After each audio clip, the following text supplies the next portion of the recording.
Hi, and welcome to the Breaking Bio podcast. I'm Morgan Jackson. I'm a PhD student at the University of Guelph, and today we've got a special guest, postdoc from the University of Kansas, but first we've got our normal hosts. Hi, my name is Heidi Smith. I'm a postdoc at the University of Texas at Austin. Hi, I'm Tom Housley. I'm a PhD student at the University of Stirling in Scotland. And as I mentioned earlier, we've got Emily McTavish, who's a postdoc at the University of Kansas. Yeah, so I consider myself a new postdoc at the University of Kansas. I've been there since June, so maybe the new label is wearing off. I'm starting to settle in. But I'm here working on the Open Tree of Life project. So Open Tree of Life is this big NSF-funded collaboration that's that's part of their goal of assembling and visualizing the tree of life. So basically the idea that people have been building phylogenies and doing systematics and building evolutionary trees for all different groups of interest to them, but those can be a little bit disjunct. And so if you want to pull together a tree that has a wide taxonomic range or combines information from a lot of different phylogenies, that's really not easy to do right now. So the concept of the Open Tree of Life project is to pull together all or as many as possible phylogenies that have been published, synthesize them into a single tree, and actually have a product which is the tree of life to the best of our understanding. So just a small project. So now that you're there, I mean, I'm sure there's a lot of taxon that are really undersampled.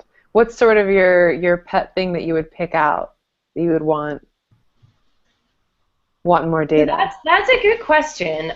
Definitely from discussions, fungi is somewhere that a lot of work needs to happen, and the places where horizontal gene transfer or other complex processes make figuring out relationships challenging, like near the root of eukaryotes and things like that. It's interesting because my work here is kind of divorced from any particular taxon, and so I'm interested. My side of it is a little more on the building statistical and computational methods. So what I described is like the general goal of the Tree of Life project, and they've been gathering up trees, which has been an interesting data location problem of its own. But the project that I'm working on is actually sort of looking into the future, so past this tree synthesis step of these pre-existing phylogenies to the problem that we're faced with now, where you can have these really big phylogenies, say of like all birds or something like that, and then somebody sequences one more new exciting bird and you want to place it on that tree. You can do that in sort of like simple, straightforward ways, like just put it next to whatever one that's already there it's most similar to. But if you want to have ideas about how like adding a taxon changes your ideas about other relationships that you had already estimated in that tree, mostly currently you have to re-estimate the whole tree, which as you're dealing with bigger and bigger trees gets really frustrating and on a lot of levels like fairly silly, given that there are big regions of this tree that your support values and your relationships aren't going to be impacted by adding new data. So we're looking at how to streaming trees, so how to continually update trees with new data in a way that's sort of statistically rigorous and isn't just like, okay, let's just put this branch next to whatever was most similar, but reevaluating some relationships without starting from scratch. So that's the part of it that I'm most specifically involved in. That's a really cool part because, like you said, a lot of these trees take a lot of computational time and power to generate, and so if you can, not necessarily sneak or shortcut your way through, but not require all the resources to build the entire tree if you only know you're going to be changing a corner of it. That's pretty cool. I hope that works out really well for you. Yeah, it's one of those things that people are often like, oh, that sounds great. Like, how are you going to do it? And I'm like, give me time. So yeah, there's a couple, there's some really great computational biologists that are interested in this problem, and so yeah, we're collaborating with a couple different groups, and looking at different ways to approach that. But it's hard. I was joking. We had a party for like a visiting seminar speaker yesterday, and when I was at Texas working on my PhD, people would be like, "Oh, you're a biologist. What do you do?" And I'd be like, "I work on longhorns." And it's a really fun, easy way for people to be like, "I have heard of those, and I have thoughts on them." And now I'm like, "Oh, I'm looking at theoretical streaming, updating phylogenies." And somehow, I think it's really exciting too. But I'm still working on my sort of my elevator pitch or my cocktail party pitch of why this is really thrilling. Yeah, it's hard to be like, I'm the missing link. Play that game with it. It's kind of weird. I was thinking about this the other day, like what would make a bigger impact on this sort of whole tree of life thing? If you had the entire genome of something, that was like kind of undersampled, or if you had, let's say, 10 genes of, whatever, 12 nodes or something. So at the level we're looking at now, definitely taxon sampling is really what's limiting. Like, I mean, even when people were, a lot of the trees that are getting put in are just mitochondrial DNA phylogenies or, from morphological data. There's not necessarily a lot of gene trees coming into it, which, like, we know lots of reasons that those can be misleading in certain specific circumstances or whatever. But given how little of the diversity of life has been sort of sampled or really classified in any way beyond just taxonomy. And I mean, even like beyond that, there's lots of things that haven't even been named. But so right now, the backbone of the tree is just taxonomy.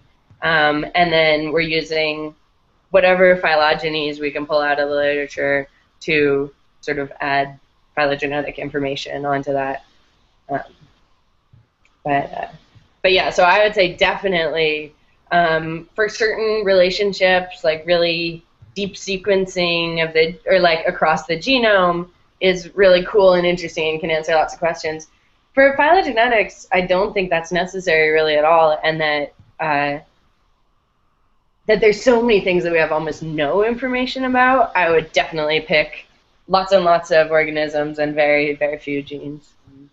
But so the other thing that's been really interesting in terms of this Open Tree project, like basically the data pipeline is that we need to get trees from somewhere and then input them in some computer readable way into this synthetic database that Stephen Smith and his lab have developed this really cool graph database for it. But that first step of, okay, people have built phylogenies and now we want them to use them for something else. It is, I mean, like so many other things, the data itself can be hard to come by. If you don't want to be hand digitizing figures in PDFs, like that's the only place some of these phylogenies are.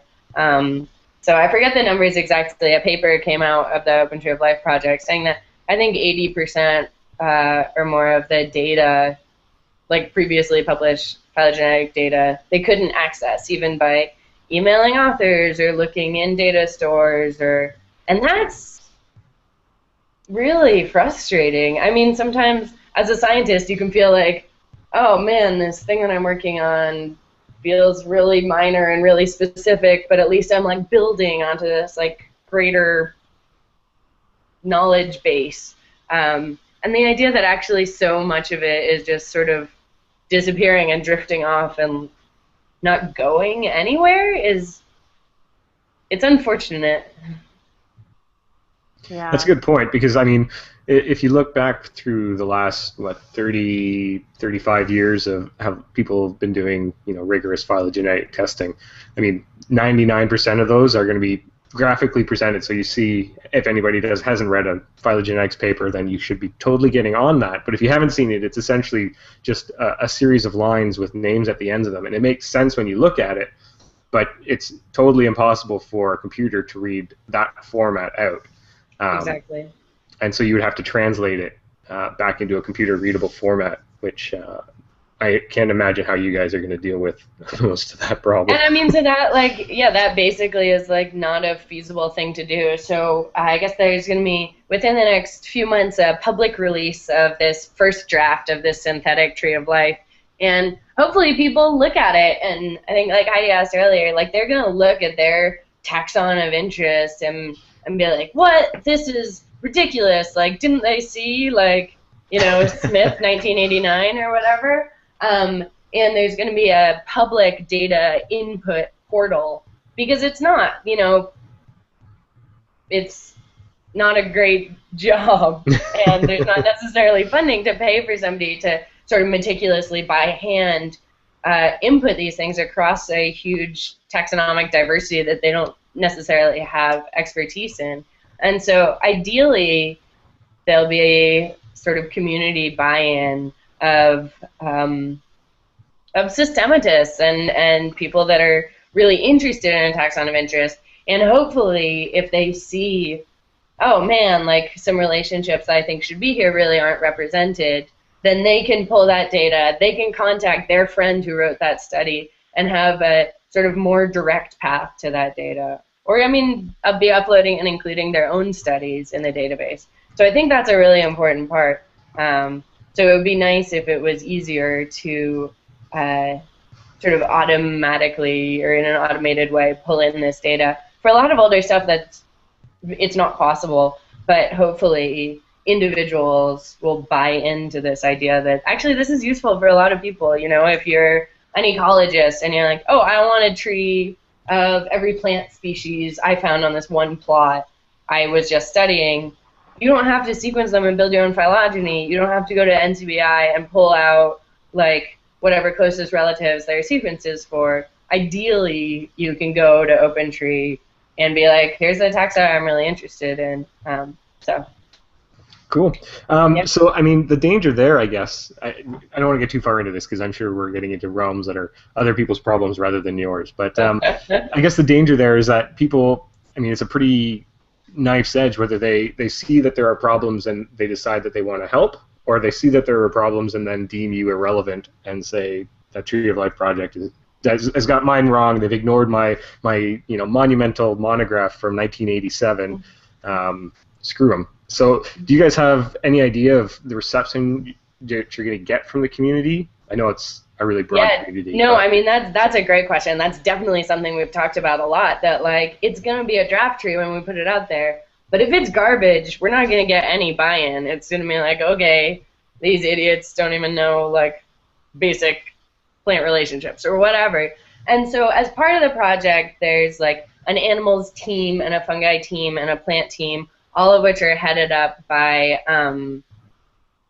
people working in those fields that have that taxon expertise. It's not just a bunch of computational biologists trying to smush trees together. And so, so David Hibbett, who's working on the fungal part, presented like the draft fungal tree at the mycology meetings this summer. So I think we're trying to piece by piece, like Doug Soltis is working on the plant end of things, and he's a very well-respected plant systematist. So hopefully, with the community that we already have as part of the project, we'll have things in a position that cause people to say, like, oh, I want to fix this, and not, what is this pile of garbage? But it's hard. I mean, when you look at, like, the whole diversity, like, if you look at the taxonomy, say, that you get from NCBI, there's a lot of things that there aren't phylogenies for, and that people may have a good intuition of how they think they're related, or people in the field basically know that, this shouldn't be a genus or that shouldn't be classed together. And that's stuff that it's going to take a while for that to percolate into the tree. And yeah, no, I mean, that's a great question. It's something we've talked about a lot. How do we want to, it's going to have to be in a draft state when people start looking at it, because there's lots of knowledge that we don't have yet. But it definitely needs to get to a point that that it has something to offer people, because otherwise, why bother to work on it if it's useless?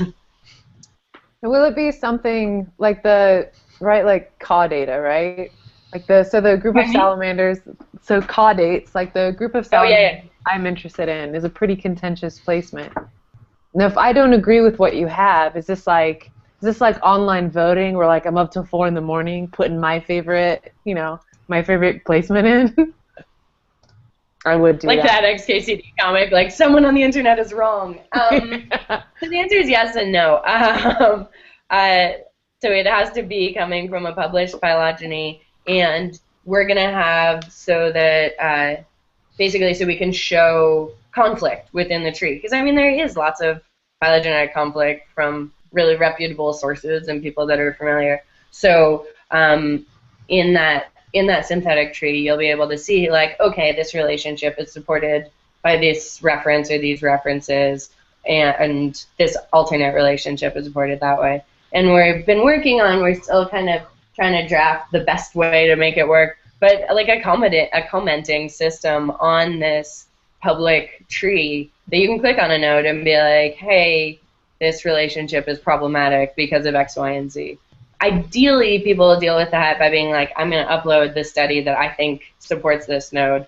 But if there are other factors, then, I mean, there's been a lot of things I think I've seen this week about commenting online and how to make that be a positive versus negative process.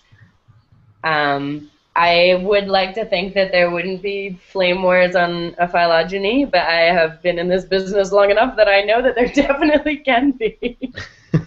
But yeah, no, that is a good question. Basically, the idea is if you think something's wrong, then make sure that the data or like the published tree that supports that, upload that into the database, and then at least the conflict there will be demonstrated.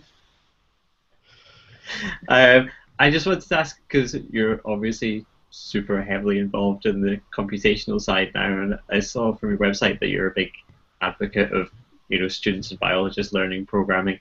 I'm a reformed computer programmer, so I've come from the other direction, but I was wondering if you could give the kind of quick sell for undergraduates or starting grad students that why they should actually learn to program.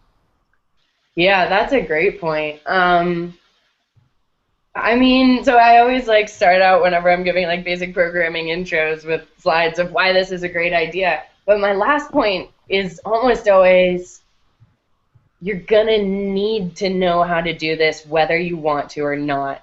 If most like lots of forms of data that you might be dealing with, or if you want to reuse other people's software, they're often written in ways that like you need to be at least sort of comfortable on the command line and be able to deal with some really basic programming. So even if you don't want to, in order to be a biologist today, I think you have to. There's also a lot of reasons I think you should want to.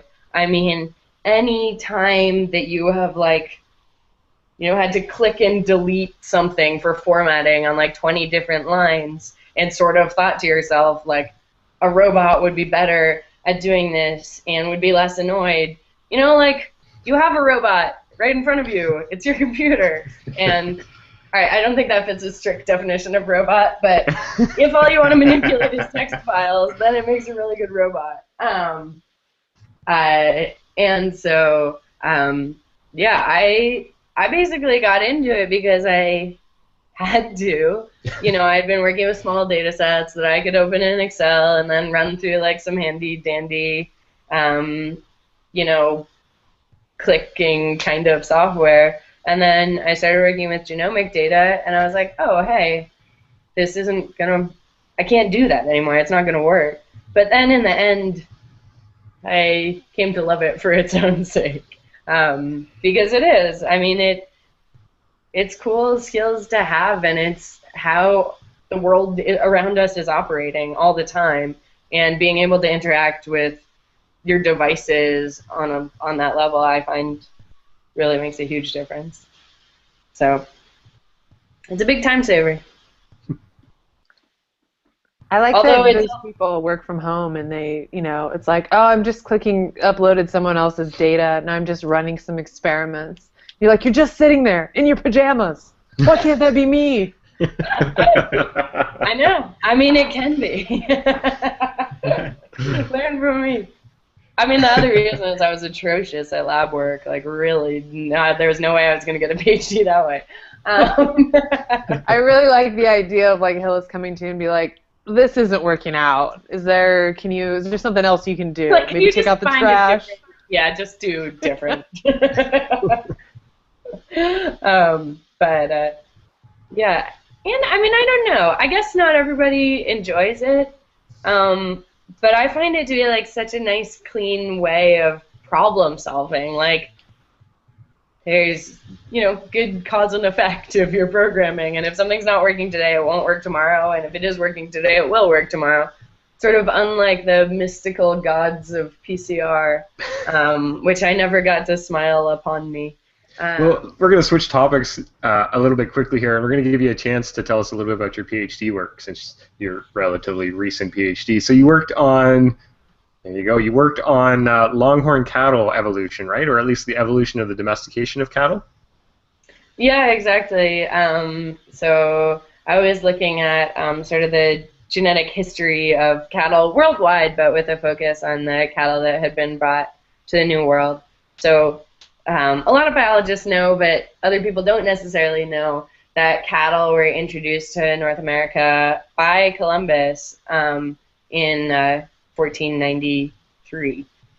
So he came over in 1492, went back, got some cattle, and came straight back.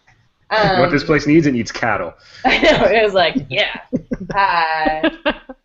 And so it was like a kind of cool biological experiment, more or less like setting loose probably a couple hundred, maybe 1,000 over the course of the next 15 or 20 years, cattle, which then populated the Caribbean very rapidly. The cattle really loved the Caribbean vacation they were having.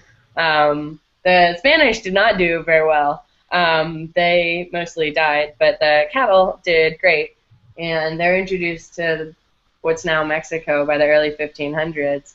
And so I was looking at sort of the ancestry of that group of cattle that had been introduced. And one of the cool things about cattle is that there are two separate domestications from the same wild ancestor, the aurochs. Many people believe is a mythical beast, but actually existed like all over Europe and Asia, and only went extinct in the 1600s. But there were independent domestication, so these two different lineages of cattle that captured really different genetic variation. And so I showed that the cattle that are in the New World are hybrids of these two deeply diverged lineages. And maybe that has to do with why they were able to adapt so well to these new and really challenging conditions. That's especially cool. Yeah, I liked it. So it's been a funny switch from cattle to phylogenetics. I mean, I've been working on phylogenetics and interested in it this whole time, but it doesn't necessarily have the flashiness that working on, especially at University of Texas. I know, right? I like know. You did. I mean, it was good experience. Like you had some experience, like working with the press there, and yeah, no, that was a great experience. I got funded by the Houston Rodeo to go to a conference. Like that's got to be amazing to put on your CV. It was pretty awesome. It was pretty great. But so somebody was asking me when I was leaving Texas what taxon I was going to be working on in Lawrence, and I was like, oh, no taxon. I'm going taxon free. And they're like, no, you need to say all of them. I'm working on all the species. And I was like, oh yeah, that's a good point. I'm not working on no species. I'm working on every species.